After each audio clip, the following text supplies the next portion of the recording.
From puro gas-gas na gas tank ng ADB 160 natin hanggang sa maging ganito. Panoorin nyo guys paano natin pinalitan.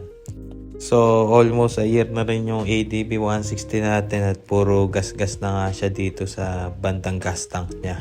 Minsan kasi nakakargahan ko to at di ko napapansin na nagagasgasan pala siya. So umorder tayo nito. Isang set ng gas tank matting.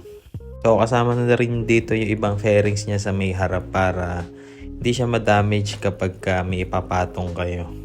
So madali lang naman install to. Yan, may kasama siya na pandikit. So double-sided naman tong pandikit niya, no?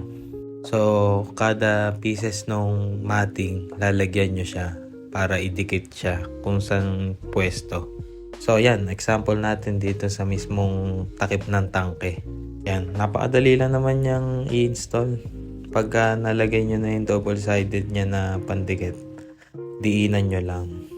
So madami namang kulay nito na available. Pumili na lang kayo dyan. Lalagay ko na lang sa yellow basket. So ako personally, pinili ko kulay black para sa ADB 160 ko na white. Ito kasing black, madali siyang linisin. Tsaka hindi masyadong halatayin kapag nadumihan. So yan, ganito magiging itsura niya guys. Ganda rin ano.